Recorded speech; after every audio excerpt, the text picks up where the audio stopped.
Hi guys, my name is Christine, and today I'm talking about let it go and surrender to happiness. So, one of the most important things that you need to know about happiness is that it comes and it goes, okay? So, you're going to have times in life where you're really, really happy, and usually these times are when something really happy has happened, like you find out that there's going to be a new member of your family joining. Someone has a huge success, whether it's someone that you know or someone that or yourself, right? So or just something really great happens, or you win a holiday, or you win some money or something like that. These are moments of happiness, right? And it comes and it goes. But what you'll find most of the time is that you're at a level, baseline, which hopefully is relatively positive, right? So this is what we really want, because obviously you can't be happy bouncing off the walls all the time unless happy things are happening to you all the time. Okay. Now, obviously, there are some people who do seem like they're happy all the time, but what that really means is that they've got just like a higher vibrational, let's say, baseline. Okay, which is they're just relatively most of the time they're thinking quite positively. They're pretty much in a good mood most of the time, the majority of the time, right? But it's still not like bouncing off the walls happiness sort of thing, right? So what you want to do then is, if you're struggling with happiness and letting go of things and stuff, then what you need to do is just raise your vibration a little bit and raise that level of positivity rather than negativity. Okay, because what you'll find is, if you're a negative person, nothing really annoys you more than people who are a little bit more positive, or always have a positive word to say, or always seem to be, in a really good mood and stuff. Sometimes that can really irritate people who have a more negative mindset, because usually misery loves company, and I do think that's a real, even though it's a cliche, I do think it's true. Okay, so basically what you got to do is you got to find a way to raise that baseline so you're a little bit more happier than what you are currently, right? And what that leads to really is just having a more positive mindset, and not being, I guess you could say, doom and gloom, right? Which is a bit harsh, but that's essentially what needs to happen. You just need to have more of a positive outlook on things, just think of maybe the good things that are going to happen during the day, rather than worrying about all the bad things that could happen, right? So that's the first point that I wanted to make, that happiness does come and go. You're not always going to be ecstatic all the time, okay? That's unrealistic. So what we really want to do is we just want to raise that baseline so you can just feel a lot better every day, right? Feel a little bit more, and you enjoy every day just a little bit more, right? It doesn't have to be a dramatic change, just so you can just be a little bit more positive and things to be more positive, right? So here are some suggestions that may help with this, okay?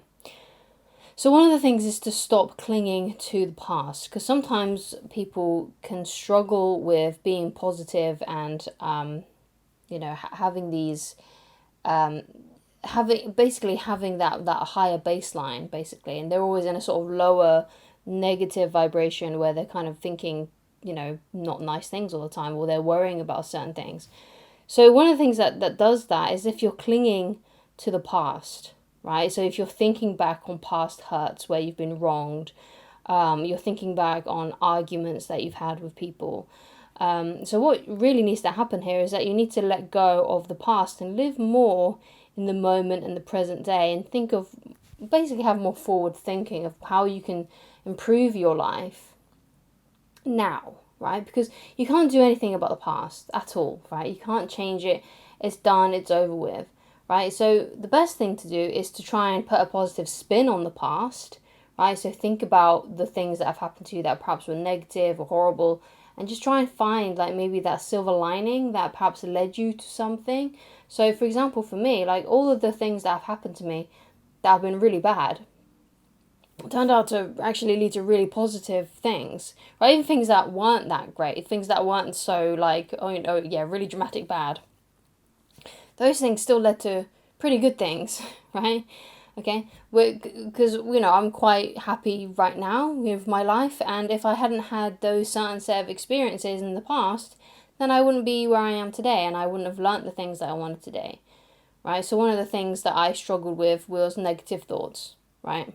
when I was in my early teens, and actually I think I was even quite sad as a child, really, but that's a whole different story, right, as to why. But I had prone to being negative. Now I still do have tendencies to be prone to be negative. It's not something that I've able to stamp out of myself completely. So I'm on this journey with you. But one of the things that helped me was listening to Dr. Wayne Dyer. He's one of the best teachers that I've ever had when it came to, switching my thoughts from negative to positive. Because sometimes the best thing that can actually help with negative thoughts is being able to look at it at different angles. Because sometimes you can have something bad happen to you, yeah, and you only look at it one way. So let's say, for example, you broke up with someone who you deeply loved. They broke up with you, they dumped you, right?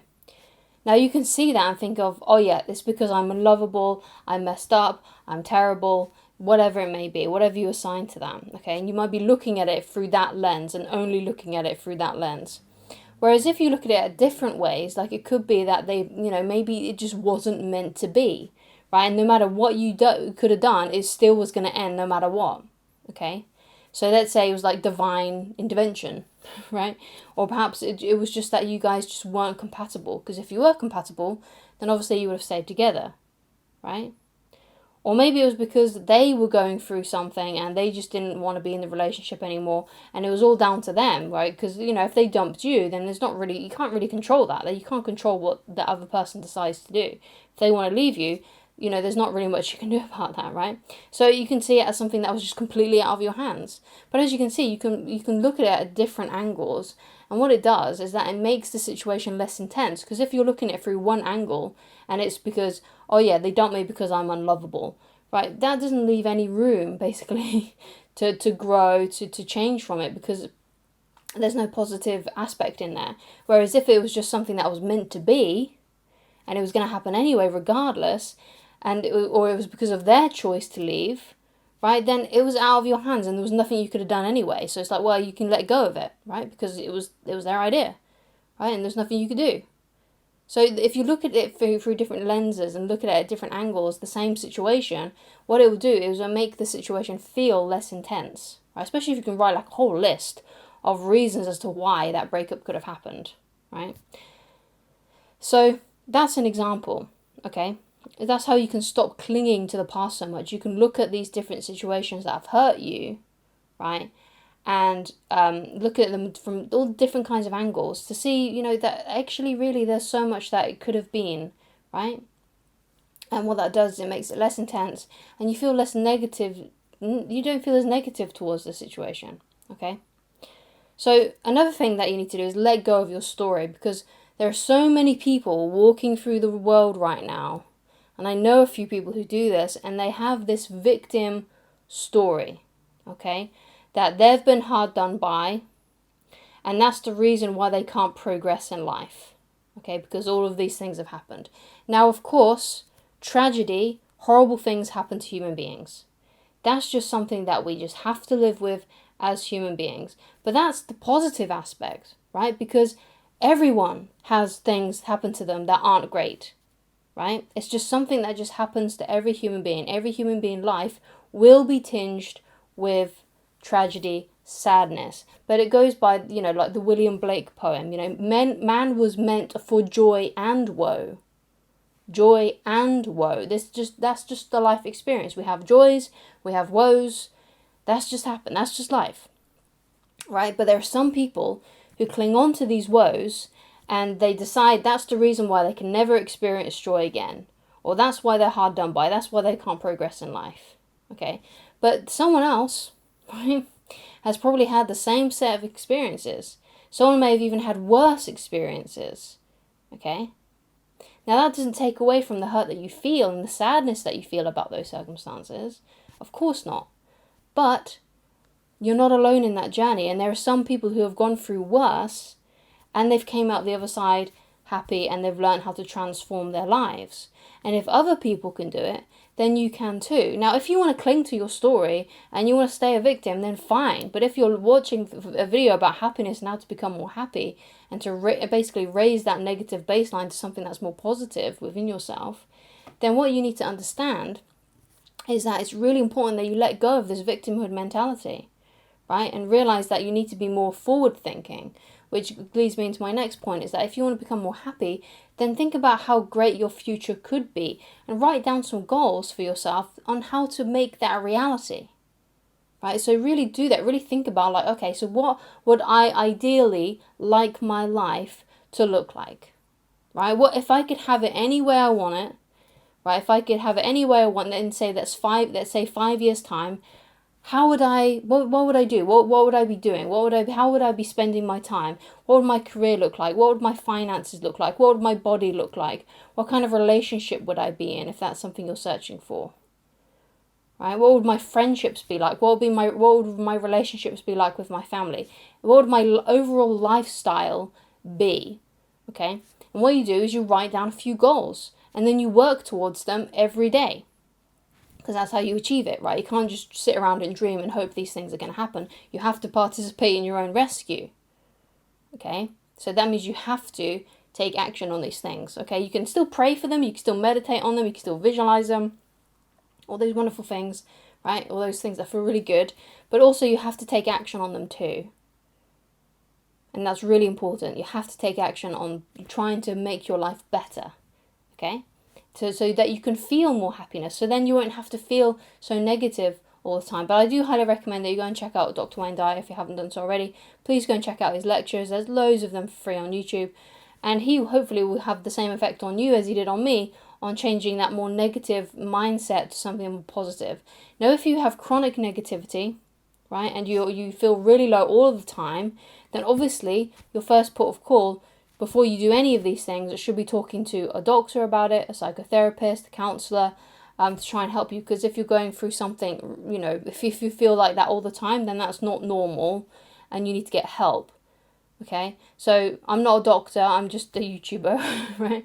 I just coach people and help people on these different things, but only if they've already had medical intervention and it's something that they can actually do, right? Because if you've had medical intervention, let's say you're on antidepressants or you're going through counselling, that's great. You can use some of my tips to help guide you, like as like a side dish, right? Rather than the whole meal, because the whole meal should be your